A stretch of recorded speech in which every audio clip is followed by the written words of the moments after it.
because Vernon was a storyteller, we're going to ask each one of you to tell whatever story you have to tell so that it brings comfort and memories to all of us. And that's how we continue our link to the past, too. And that's our by telling stories that he's not here to tell tonight. We tell the stories that we've told, that he's told a million times, and you guys grew up listening to. And you know, how would he say, FM's here, and he's playing cards? What would Bernie be saying? What were the stories he would be telling? And you know, it fills in the gaps. It fills in the gaps because the stories she heard are different from the stories I heard and the stories you heard. And so the memory gets bigger. Yeah. What I would like to embody from him is his energy. He just had an unbounding energy. He just was always either at home or at the cabin working on a project, working on the garden. Even at the end, Judy was telling me he had to use a wheelchair some of the times because he was kind of weak.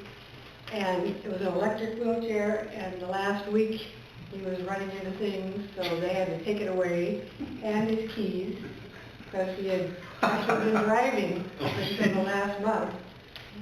And he said, well, something must be wrong with that wheelchair. So it couldn't have been him. No, never operated. And it was just so, I think, appropriate that he had the energy at 90 to continue until this last month, just going.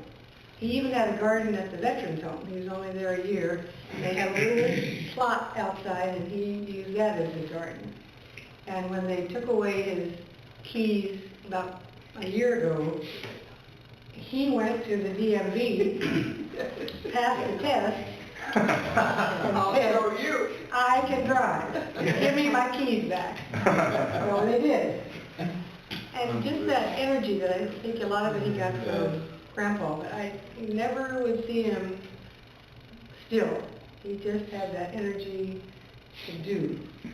And when I look at the pictures of him at 90 and the pictures of him when he was in the service, he still had that strong can-do. Yeah. I got a little story, you know, of his energy that you talked about. Because a couple years, 2, 3, 4 years, I forgot how long we was back there. Vernon wanted to go up to cabin, you know, and I was available. Bob couldn't make it at the time, so I drove Vernon up to the cabin. He wanted to go up and mow the yard. So we went up early in the morning so he could mow the yard. He went up there and he cranked up that riding lawnmower of his, went down, made 2 sweeps across the backyard, went up and said, "Is it ready for a beer?" So that's a lot of energy for mowing that yard real fast. So we went up, you know, by 10 o'clock, we had a couple beers down, so we went back to cake. But yeah, a lot of energy, you know.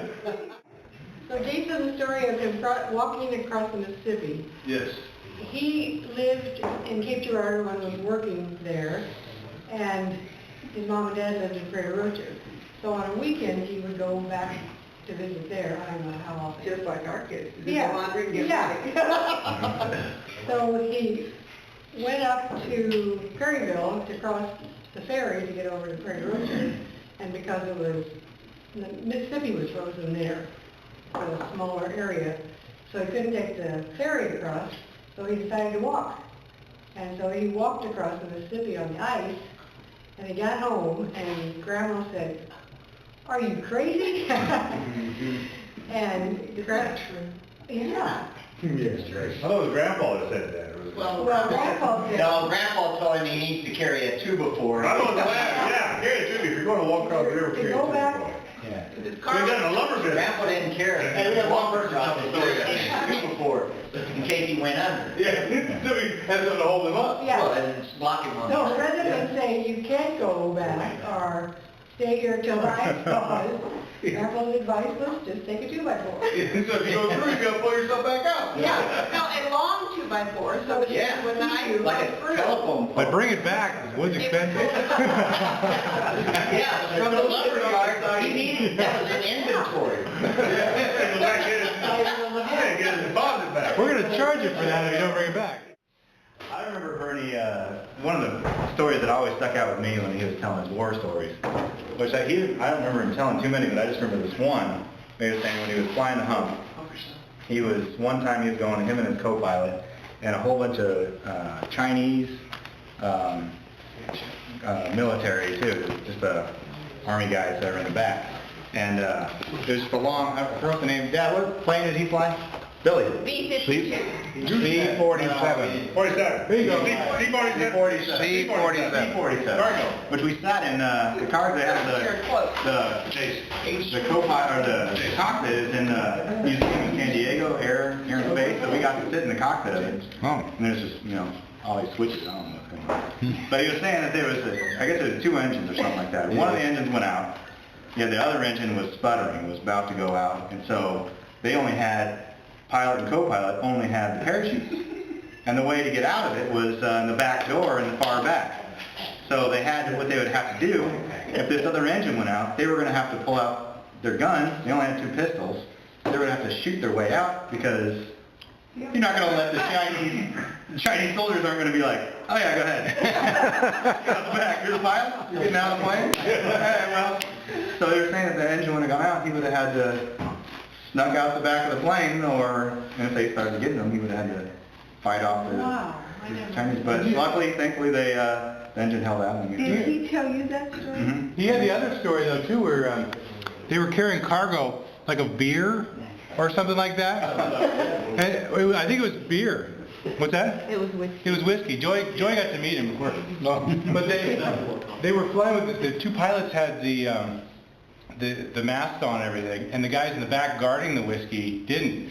So they went up high enough in the elevation. So those guys passed out. They ran back, stole some of the whiskey, ran back in the front, and lowered the elevation. And they're like, what?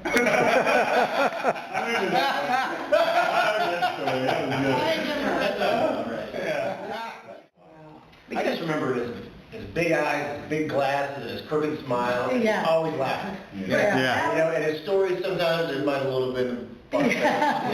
No. Always entertaining. It was always entertaining. Yeah. Where were you? Can you remember where you were when you heard these stories? Is it his house? Yeah, we were at his house. Well, I was drinking whiskey. So what made us all go back? Why did we? This one. Because the story. Free beer. He's a wonderful man to be around. Because that's where you went when you were in Cape. When you go home, you visit. Yeah, what else is there to do in Cape? So, and I remember Mother and Vernon used to play with these little stick figures under the tree. There was a big tree out in the backyard. What made you think of that? She talked about that on her video. She talked about it a lot. They had these little sticks, and they would be characters. They would be people in a story, and they would play out there. And Bernie played? And Bernie played too. Yeah.